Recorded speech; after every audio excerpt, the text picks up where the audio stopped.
Hey, hi! Welcome to Someone Else's Movie, the original podcast where an actor, writer, director, or nebulous industry figure gives a little love to a movie they didn't make. I'm Norm Wilner, senior film writer for Now Magazine, and this is the other thing I do.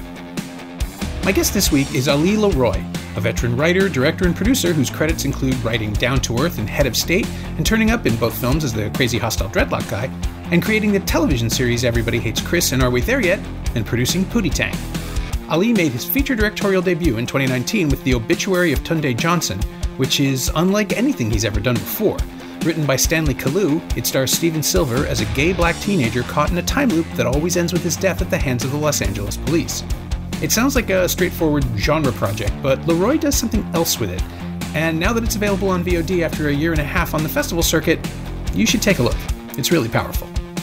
It was a bit of a surprise to hear Ali wanted to talk about The Town, Ben Affleck's 2010 thriller about a crew of Boston bank robbers trying to stay ahead of the task force bearing down on them.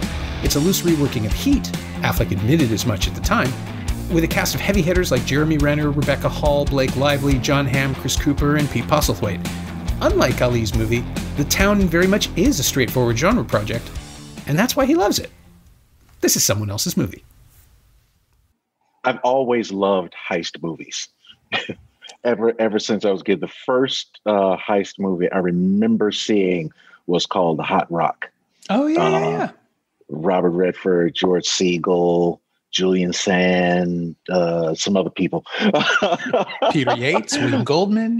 Yeah, oh my God. So like I've always been, because I don't know, like I have this thing that I like about chaos. And in every heist movie, there tends to be, or there always should be, a spot where the plan falls apart and everybody has to run. Oh yeah. And I love that moment. I love that it's all the devil in the details thing, is that for all of the things that you can figure out, and however precisely all of these things can go, there's that moment when there was one thing that you just couldn't plan on and the whole thing falls to pieces. Is it the killing where they robbed a racetrack and then all the money blows away at the end? Yeah. Right. So I've just always loved these films. So, just over the years, a great heist film will always get a bad heist film will get my attention. Oh, yeah. But I love them though. Yeah, I definitely have the same appeal. I think what it is for me is figuring out where the levels of morals go, because, like if it's a heist, it's always going to be some form of versus, I think is right. To steal the old line from It's Always Sunny in Philadelphia, who is this versus? Like you need to know who the bad guy is. Right. And the best ones give you people doing amoral things for the right reasons. Yeah. And they're really satisfying. Absolutely. Or something like Heat, you have to buy into the ethics of their world. Yeah. Exactly. Right. So that's the thing. It's like they kind of have to establish inside the space where they live who's a good guy, who's a bad guy, what are the gray areas, what are the lines that you absolutely do not cross, why, when are you forced to cross them? So I just love all of the emotional complexity of what the heist film brings out of people in pursuit of money. Yep. So I mean, that's always great. No, it's the most basic thing, right? Because especially when there's a reason that we can relate to, like The Town's genius, I think, is that it's rooted in class, that it's Affleck taking the working class thing from Good Will Hunting and just giving everybody guns. Oh my God. I almost don't know where to start, because it's so good because there's a love story. Yep. There are two family stories, right? Ben and his dad, and Ben and his friend, right? Yeah. And the love triangle, and then the authority figure understanding that this is a thing that's been going on, and in a lot of ways they're powerless to stop it, but not this time, right? So I just love that everybody is genuinely motivated for real reasons and encounter real obstacles and challenges, in terms of what they want to do and why. I just love all of the things about it. Yeah, it's watching it again. I realized that I had really underrated Jeremy Renner. Like, I liked his performance. I thought he was really solid, but I think I just missed. Maybe it was because I saw this in August of 2010. It was playing at TIFF. Right. So I saw like a 10 a.m. press screening. I think we had to go all the way uptown to see it. It was like a whole trudge. And I liked the movie, but I was so kind of focused on Affleck as a filmmaker and trying to connect it in my brain to Gone Baby Gone. And I think like there's definitely a through line. He's really into atmosphere in those two films. And building the world and just making everybody resent each other for the world and like separating people by the tiers of class that they've ended up in. And that's you saying like the class aspect, like it's a subset of a world. Yeah. Right. Because Boston is one thing and Charlestown is something else. Yeah. Yeah. It's like a nation of underdogs. Thing.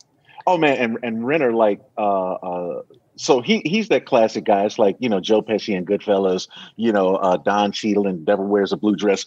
The friend that you have that that you can count on, who you also can't trust. You don't know. He loves you. He'll do anything for you, but you have no idea what he's going to do or why. Yeah, that's a really good way to put it. Once he makes his decision to do something, you can't stop him. Yeah. He has your back. Yeah, he has your back, but he will probably shoot you through it. He'll go shoot somebody. Yeah. And that's what I love about Jim. Jim, that character, man. And they say it early on too. It's like they I'm calling it a cold open, but really like in the first 3 minutes of this film, in the first heist, they establish so much character and relationship dynamics really fast. Yeah. and it holds like, it holds throughout the length of the film. Is that we know early on that Jim is alive. Why? Because he takes a hostage. They didn't intend to do that. And he wants to kill her and they have to try to stop her. And Ben actually has to take this license, and Ben falls in love with this girl. He doesn't know that he's going to, but he doesn't it starts with the touch. I mean, it's all of these just like little things that are like, to me, flawlessly layered into this story, and it's a classic kind of execution of show don't tell. Mm-hmm. There are like maybe 2 sequences in the film that require a little bit of exposition, right? And one of those things they hit twice, just the nature of Charlestown and the fact that bank robbers come from there. And the one time they hit it with John Hamm's character. Then he hits it again later. Yeah. Right. Just to really kind of get you into like the psychology and the science of this place, which I absolutely love. And then when you start just finding out what the relationship dynamics are, and the father and his kid never got out of there, and he's got this whole story about his mother, and none of it feels like a lay on. None of it feels forced. Yeah. The thing that I caught this time through was the sense that, there's this rule. My wife has a theory called bad decision theater, where she can't stand watching people make mistakes. Right. Like, even if the movie knows they're doing it, it just bugs her because it's like, oh, this is going to go badly. But that, like, the nature of narrative is that we need to be teed up for that stuff. Right. And there's that thing where Doug takes his former hostage, now potential girlfriend, out for a latte on a patio. And it's like, this is the opposite of incognito, dude. This is the absolute worst thing you can be doing. Right. But then it hits me. Ben Affleck has seen Heat so many times that he has to show me that. Like, the movie has to know he's making a mistake. Right. And like, the unsustainability of this lifestyle is just sort of punches through in a way that kind of makes perfect sense for this film. And I was kind of struck by that. Like, it's 15 years after Heat, he's made a self-aware movie about the same things by shuffling everything else around it. Right. And so, he invests. Of course, Heat is Heat, and the Heat is so much about the ethics of their particular brand of criminality. Right. And we see that play out between these 2 characters who are, in their own ways, morally very similar, but ethically couldn't be more different. Right. Yeah. And so there's this bond that they establish, and all, and everything leads that. So you take that guy, and in the town, like, that guy now suddenly becomes your partner. Yeah. Yeah. Right? Where morally you believe certain things that are the same, but ethically, you're two entirely different places: the non-killer and the killer, the mythologist versus the wild card, right? So I just love that they made that particular conflict internal, with eyes on the same prize. Mm-hmm. And it's also that sort of in cold blood. It's like these two guys together are able to do this thing, but they couldn't do it apart. Right. And they shouldn't be doing it at all. Right. But if you're going to do it, you need both guys. Yeah. And it's an interesting argument too now, because we're in this place creatively where people are openly discussing, like sort of toxic behavior in the workplace, and filmmaking and television, and how you don't need to be an asshole to do the thing you do. Right. And I kind of get the feeling that he's arguing that out within the movie too, because John Hamm's character, he's not a Vincent Hanna. He's not a methodical showman. He's just pissed off all the time and wants to get this guy. Like it's an imbalance. As you say, he's moved the dynamic of heat to within the crew. Right. Yeah. But he's not like a super badass cop, but this thing keeps happening. And then it crosses a line for him. Mm-hmm. Right. So in the space of, they've been doing these robberies, they do the armored cars, they get a bank, but these guys are pros, nobody gets hurt. But when somebody gets hurt, that changes the dynamic. Right. He feels like they're giving him the finger, and now he wants to, like really plow into this. And he does in a very, relentless and clean way. And it's not showy. Yeah. Yeah. Right. It's like, you get John Hamm, you're going to get a certain kind of professionalism in a weird way. And Affleck, I think, knows that too. And like this is his second film. He has a lot to prove. He didn't star in Gone Baby Gone. Right. And there was a complaint, I remember at TIFF, that there's 2 scenes of him exercising with his shirt off, but okay. I just assumed that was like a Cape Fear thing where he had to just sort of demonstrate right. That's fine. But he's really aware of how he contrasts with everybody else. Like, he's always building mirror images and things. And then with Hamm, it's just another like tall white guy with a big chin who exclusively acts in opposition to him. There's none of the garbage about mutual respect. There's none of that. Nobody ever has a speech about, this guy, he and I could have been friends. Like, nope, they hate each other. I like the honesty there. Like, he's not trying to be everybody's pal. Right. He doesn't make the Tommy Lee Jones turn in The Fugitive. Right. Yeah. Right. It's like, I didn't like you when this started. I still don't like you now. And you got away. I'm not happy about that in the end. Yeah. It's kind of a weird heist structure too. Well, yeah, but it feels there's no disbelief. Like, I get that. Mm-hmm. And he's ruthless. I mean, that he goes after, Jim's sister in a particular way, and he goes after the girlfriend. Like, he's playing every hand he's got. However, I'm going to turn you against this guy. That's what I'm going to do. I have no ethics around that, because he has none. Yeah. So I can't have them and expect to catch him if I'm not willing to, in a manner of speaking, kill in order to do it. But, if he's got to crush or kill somebody's spirit or kill somebody's soul, he'll do that. Whereas the team is actually taking out, real bodies. Yeah, it is weird too, because you have these moments of genuine compassion for the characters that are suddenly interrupted by incredibly violent activity where people do get hurt. Like, you can't help but be confronted with the consequences over and over and over again. One of the greatest things about this film is, to me, is the way Affleck uses silence. There are a number of sequences in the film that, become really, really active and then, become silent. Mm-hmm. Like when they're in, the very first robbery, and, they're screaming, they're yelling, they're putting people on the floor, and somebody comes to the door, pop, pop, pop, and everybody shuts up. Yeah. And it's just, and like the stillness, like it's literally amazing. Right. And he uses that a number of times where he, runs into this, something that it's the second time when they hold up the armored car and they have the nun things on. And when they pull the car up and the cop is across the street, and it's just this moment of stillness. And he uses that like to incredible dramatic effect a number of times, and each time the way he uses it, it's very different. Right? When the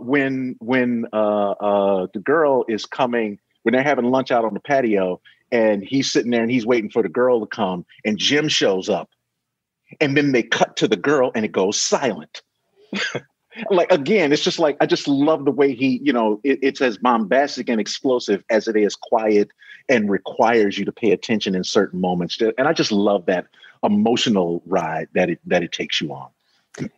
Yeah, he's something that I think he doesn't get enough credit for as a filmmaker is that he knows how to give people what they want, but not necessarily in the ways that they want it. Mm-hmm. Come around corners with things and just set up stuff that it does pay off. I mean, the relationship between Renner and Lively, that's a cliche that he uses to open up the story. But the basic, the basic dynamics of it don't surprise us. That is, it's Val Kilmer and Ashley Judd. Right. It's something that we can hold on to, but it doesn't play out the same way. And it lets these actors have kind of fun with the possibilities. Right. And it also, Blake Lively in this film is just like amazing. Like I absolutely, because, of the films that have been set in Boston, what was the Clint Eastwood with Sean Penn? Mystic River, yeah. Mystic River, like that same sort of character. Like these characters are in these various films, but her portrayal of it, I just thought was just like, she was sexy and ratty, right, and all of those things. So I just really loved. I loved all the dynamics. And like I said, it's this guy's sister and he wants to get out of this place. And none of these people are thinking about that. And in a lot of ways, don't even necessarily believe that they're, Jim all but says there's nothing else. I don't know how to do anything else. Right. There's no other place for me to go. There's no other way for me to be. I'm going to be here doing this. And you go if you want to. That's what it was. When Doug is trying to get out of the last job. Mm. And then we discover the Jim Doug backstory and that Jim went to jail for this guy. So it like those sorts of things come out when they need to come out. They're not like, it's not like a whole bunch of exposition on top of somebody explaining things to you for no reason. Yeah. When they explain, there's a reason why somebody, if you and I had been friends, I don't need to explain to you something that happened between us 15 years ago because we both know. Yeah. I know exactly. It's the Jerry, I'm your brother. You know this. It's like, yes, he does. Why are you telling him? Why are you telling him that? Yeah. But when someone is trying to manipulate or leverage, what your experience is, maybe you forgot about this thing that happened. Here's why I need you. And here's why I feel justified in asking this or requiring this of you, because just for the record, let me remind you what I did. Yeah. And so it's just a genuine moment. Yeah. And it sets their relationship into relief because we've already seen the tension between them. We've already seen them playing it. And it's like, it doesn't feel like a twist. It doesn't feel like a revelation. It's just an acknowledgement. And then it keeps rolling. Oh, like so many little scenes, like when they go to the guy's apartment that was picking on the girl, she crossed the courtyard and she said she had to go in a different direction. Yeah. Like when Doug is like smashing this guy's hand with a sledgehammer and Jim, the crazy guy, is looking at him like, what is going on? He's like, I'm nuts. And right now you're nuts. And I'm looking at you like you're crazy. And he still manages to one up him. Yeah. You just smashed a guy's hand with a sledgehammer. You stabbed him in the back of the head with a broken bottle, poured drugs all over his face. You beat the hell out of him. And somehow the guy that you brought with you is able to put some icing on that cake. Yeah. That was Jim. And I just love that he's consistent throughout. Yeah. Even in service to his friend, like, I still don't know what this guy's going to do. Like, oh shit, I wanted to smash his hand with a sledgehammer. I don't want to shoot the guy. Yeah, he just wants to play the yes and game. That's all it is. He wants to do something for him. Just that dynamic, So it plays out, so many times, and it's just great when it happens. I guess that's what it is too for me, is that Affleck's sense of letting the actors fill in those moments and not just do a heist movie, right? He actually finds the thing that Mann did, which is character and adding an aspect of personality to these scenes. You mentioned Don Cheadle in Devil in a Blue Dress, and that's like my favorite sidekick performance because you're terrified of him, but you love him so much. It's like you call him and you understand inherently the risk that you're taking.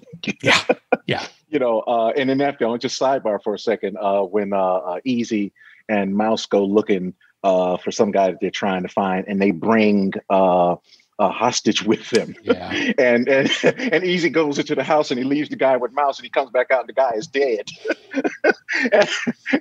and Easy's like, why'd you kill him? He's like, you left him with me. What did you expect?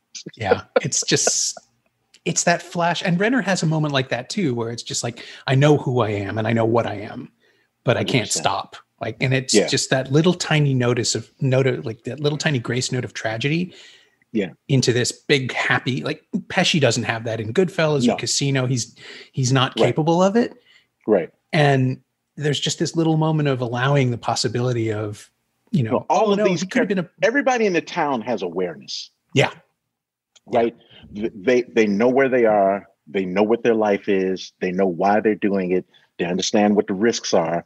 And again, even inside of this, shady, space of morality, they still have some things, it's like, well, who is the father of this woman's kid? Right. And it's important that she has this relationship with you. It doesn't make any difference that, that I'm a killer. And when they're holed up inside the garage at the end of the film and Doug is saying to the other guy, look, this could be it. And the guy's like, oh, okay, you're thinking about bailing. Well, I'm not. Maybe you got a plan, but I'm going down with the ship. And that's the first guy that gets shot in the head. It's like, even when the other guy goes, look, I can take a pinch. I can get in this car. I'll drive out and I'll make it easy for you guys to get away. He thinks he can go to jail, but, they kill him. But everybody has some awareness of what's at stake, and they have reasons why they're doing these things with and for each other. Yeah. I think also it's important it was made 2 years after the economic collapse. So for maybe it was like exactly the right time to watch people taking down the corporations that had already failed them. Yeah. Right. It's a weird crowd pleaser, but it kind of works. Yeah.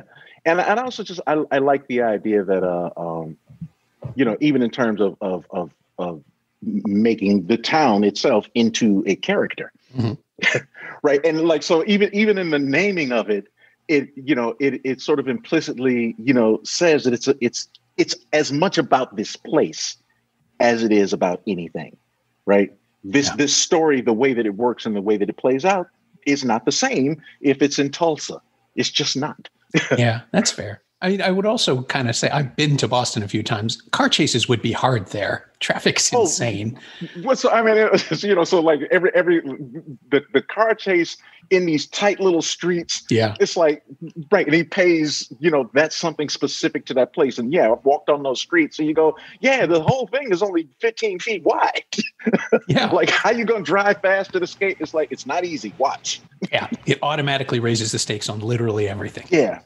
You have to maneuver and go as fast as you can, but there's a tipping point and it's easy for things to go wrong. So I just love that, again, everything that they could like tap into to make a challenge and to visually just elevate what was happening. Just did a fantastic job with it. Yeah. So when did you see it? Did you see it at theatrical release at first time around or catch up to it later? I do believe so, but I've watched it a number of times over the years, so much so that it's hard to remember. And I do remember seeing that clip of Heat in the town and going, oh, okay. Yeah, he knows. Right. Yeah, I know. It's like, okay, good. Yeah, he mentioned it at the press conference at TIFF too, and I think like as the thing that couldn't be, because Affleck, he has this weird thing. I've interviewed him a couple of times, and he's really very invested in being a regular guy who also has an Oscar and lots of money and like the life that he has. But when he came to TIFF, he had he didn't bring Gone Baby Gone there. It was his first film at the festival. He was sort of playing back his investment in it, almost like he didn't want to take too much credit for it. He kept talking about the stunts and the team and the second unit and all of that, and rightly so. Like he grew up on movie sets. Of course, he's going to be that kind of person. But like, it's a really solid movie. It's a good commercial exercise, and it's filled with stuff that's interesting. It's like in the all of the heist movies. Like it's way up there. It is. It's way up there. It's very high in the equation for me. Yeah. I want to say he made a joke about Matt Damon having the Ocean's movies, but I'm not sure he said it. It might have been John Hamm. It was a big press conference. But it's like, it's clearly like he felt like he wasn't he wasn't trying to match him or one up him, but it's a very different movie. And it did kind of make me wonder, like, how would those two, like they're both crowd pleasers, but in really different ways. The town is about ordnance and armory and heavy, like, skill sets, relationships. Yeah. And how it all affects each other. Yeah. The Ocean's movie are, fun, and, everybody's got, great, serial comic relationships, which is really fun. And the sprinkling of drama they put on tight. So they give you enough that there's definitely a tone and a dynamic, and I love those films, but it really is the Mission Impossible of it all. The centerpiece is, how difficult is it going to be for us to pull off this thing? And when we do it, we really can only do it once. Yeah. So there's no hit it, then do the second one, where it's like, oh, this one didn't go the way that we wanted it to go. Now we are forced into one, because that's the set it off model. Yeah, right. That's true. It's like we have one that works. We have another one that does not go the way we expected. Then we try one more time and everything goes to hell. Yeah. But those are also films about, sorry. Those are also films about risk, right? Like, where the Ocean's movies are not where people could really get hurt. You might get a punch here and there, but these are films that ultimately have to be a little more serious and a little more grim, because, there are bullets involved. People are going to get shot. Ocean's 11 and Mission Impossible are not different movies. Yeah, that's true. like literally they're not. They do the same thing. They spell out the sequence, how it's supposed to look, and then when you get in the room and the guy does the thing, you understand how it's supposed to go. And then they hold back something so that they can tell you how it happened. Yeah, right? There's no twist in the town, is there? Like, it just does what it's going to do, and that's not a negative. It's just a straight line. Yeah, you're not shocked. But what happens as you go further into the film is that the nature of the relationships become more complex, and you begin to understand the dynamics of how and why. When Doug discovers that the florist killed his mother after having believed all of these years that she just left, and dad didn't cop to it, and now he understands. It's like, okay, when he gets the actual vendetta, it's 100% real. Right. So he's killing this guy. Now that's the same ploy that they use, of course, in Heat when he goes back, but it's different because it's my mother. Yeah. No, it's like he keeps finding ways to make stuff land in ways that if De Niro had gotten in the car with the girl and drove off, nobody would have been mad. Yeah, that's true. Ethically, he goes back to get the guy that killed his friend, but it's very, very different than going back to get the guy that killed your mother. Yeah, there's really no other choice there. Right. I kind of have to do that. My dad's in jail. I'm gonna kill you, and then I'm gonna get out of here. Yeah, given the rules that they've established, is really my friend is dead. I'm definitely leaving. I have absolutely 100% nothing to lose. So even if I go into this place and it doesn't work out, okay, fine. But if it does, you'll be dead. The other guy be dead, and then I'm gone. Yeah. Yeah. Again, straight line, right? Like, by the time we get there, there are no other choices. And sometimes, I guess again in a story like that where the characters are really layered and complex, that is the ride that you're on, right? Yeah, because all the other movies do take the heist itself and turn that into the thing, and we learn enough about the jobs that they're trying to pull to understand how they work, but they're not so intricate that we are just marveling at how they did it. Yeah. Right? Yeah. There's like a working class practicality that really works, that serves the story. Yeah. Because they keep doing it. Yeah, it works. Because that's the thing. It's like, we held up this many banks, this many armored cars, and we're going to continue. It's not a once in a lifetime we held up the stadium and then we got out of here. It's like, oh, we're going to wait till the next stadium fills up, then we'll rob that one. Yeah, it's true. It is a renewable model when you think about it. No, all things being equal, if everyone agrees, internally about how they are to proceed, Doug goes away, possibly with the girl, Jim gets replacement, and they continue robbing banks. Yeah. But he can't let it go. Everything goes to hell because one guy wants a thing that none of the other people want. He actually wants to get out. And nobody else wants him to get out. Yeah, so that's true. That's going to happen. That's a variation you don't see very often in these movies, right? Because everybody's, there's the one last job model, but not the I quit model.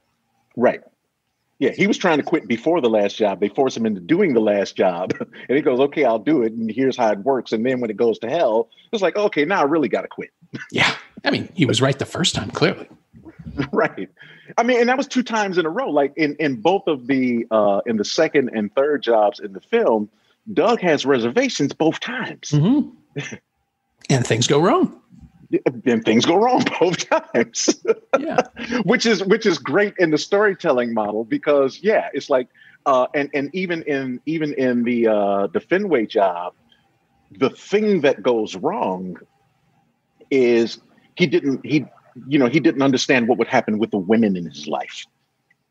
Yeah. Right. That guy got the necklace and told the other girl about it and sent her to the room where he was. And now she's on some, I want to come with you. And he's across the street from the place where it's like all of that. And again, it's a dramatic and tense moment in this film that's bombastic, but it draws you in just as much because as a viewer, we're sitting there. It's like, okay, what happens? Is this girl going to be too loud? Is she going to draw some kind of attention? How is this going to play out? Oh, she gets high and she crashes her car. Did not see that coming. In the hospital, didn't see it coming, and she doesn't tell because she wants to tell. It's like, your kid is being taken right now. Yeah. Not we're going to take your kid. You're in the hospital and your child is being taken away right now. What would you like to do? And she's already been told, get out by Doug and stay out. Oh, well, in that case, they're over there. Yeah. It's reasonable, right? Like it's a logical thing to do. It's not an idiot plot. At no point do people make mistakes based on their character. Like they make bad choices, but they don't do stupid things. And I love, and again, the pacing of it is just so great because they, the other lift is when they're inside the stadium and, all of the, law enforcement is, suiting up outside of the building and they're waiting for the guys to show up and the guys are inside getting ready to get, it's like, oh, y'all got that from Heat too. They were already there. Yeah. By the time you show up, they're on the way out. Yeah. And so he did a great job of, it's like, okay, you can't replicate, no one's ever going to be able to replicate that street shootout. And you can't do it. Yeah. But you can tease it, which is really smart and show us that what we're expecting and then just go in another direction. Oh man. So yeah, just really, really great. And, Jim going down, in the middle of the street was just like a fantastic moment. And Doug seeing him and realizing I can't help my friend. I want to, I can't. Yeah. And I'm making the decision he said what he wants with his life. He said he can't go back to jail. He said all of these things. So I understand what he wants and needs as a person. And, in a manner of speaking, I have to give him that and I'm going to get out of here and go try and do what I got to do. So amazing piece of work, man. Yeah. Everybody goes out the way they want to, which I know, right? Yeah. So I wanted to ask, because I've been trying to figure it out. The way I wrap these podcasts is always the same, which is that I ask the guest if there's anything of the film that they've borrowed or lifted or stolen. And I'm trying to figure out, ever since I heard this is what you wanted to talk about, how this works with the Obituary of Tunde Johnson. Because in terms of defying expectations, there's that, because the movie really isn't what it's sold as. And it is, in terms of, like a time loop movie, it does something that I've never seen before, which is that awful sense of the unconscious accrual of trauma that Tunde wakes up every day not knowing what's happening to him, but carrying the weight of what's happened to him. And we get to watch that build. And it's a metaphor for, Black life in America, which is something I've never seen before on film. And is a really kind of startling way into that. But the town and Tunde sort of exist in separate universes. Well, absolutely. I mean, what I feel like they do have in common is, again, the characters in Tunde are layered. Right. Sure. Yeah. They easily could have been tropes, and Stanley did an amazing job. And the funny thing is, I was talking to him about it the other day, and he literally said that in crafting, the characters, what he did was took the tropes and then tried to make them human. Right. Okay, yeah, that makes sense. So Marley and Soren, the jock, the pretty girl, it's like, okay, these are the people in this place, but how do we really inform them and expand, who they are and how they function, in this space, and then how their dynamics bounce off of each other? Because that's another thing in terms of the way the loops play out, is that when Tunde makes certain, adjustments at the beginning of his day, what it does is a domino effect and suddenly changes the way the day goes. So we as an audience are not ahead of him. Right. Because he doesn't know what's about to happen next. We don't know what's about to happen next. And things continue to unfold, in surprising and sometimes shocking ways. And another thing, just in terms of the use of silence and quiet moments juxtaposed against these loud, violent moments, is something that I think it has in common with that film, because right before something awful happens, it's quiet. And the thing and the way that it, the way that those moments ratchet up, however quickly they happen. And that's the sad thing, and something that, we have come to understand about these altercations, is that they go from 0 to 60. Something starts out as a conversation, and 47 seconds in, somebody's dead. Yeah. And somehow, it's never the responsibility of the person who is armed to try to guide how this thing is supposed to go. And so, the idea that even the person who, does have, armament and authority and station on their side, even they can't really predict what's going to happen, because they don't know who the other person is, and whatever, we talk about implicit bias and all these other things. Whatever the wild cards are that would make this person do a thing that they didn't believe that they would do, is something that happens, and they do the unthinkable or the unexpected. Yeah. Because Yeah. it didn't occur to them when the guy pulls up to a guy in the car and the guy goes, "Oh, yes, by the way, I have a gun. It's over here." They didn't train us for that. Now my brain is spinning, and then, again, 30 seconds later, a guy got shot. And anyway. Yeah. Well, there's that moment too, outside the convenience store. We don't even see what happens. Like, it's just an incident that is unknowable to the camera. And right. That's something that, again, that's like this horrible, sick joke of the movie, where we don't even need to be present for this to happen. It's just going to keep going, which was something, again. And you can't control it. You don't know what somebody's going to say. And however it is, you right respond, justified or not justified. A guy was jaywalking the other day, and now he's dead. Yeah. Like, literally, that was 3 days ago or something, So, it's difficult. I don't know. I could go on. Yeah. But I mean, the movie does a really eloquently horrible job of speaking for itself. So I'm glad it's there to point to people. And I mean, I guess the last thing, and I really want to be able to say about it, and, as much as we talk about, the, violence against Black bodies and what that particular interaction is about, ultimately, I tell everyone that for me, this is really a love story, a tragic love story. It's really a young person trying to figure out, how he fits into the world and who he belongs with and how he thinks and sees himself and what he believes he needs in order to be okay.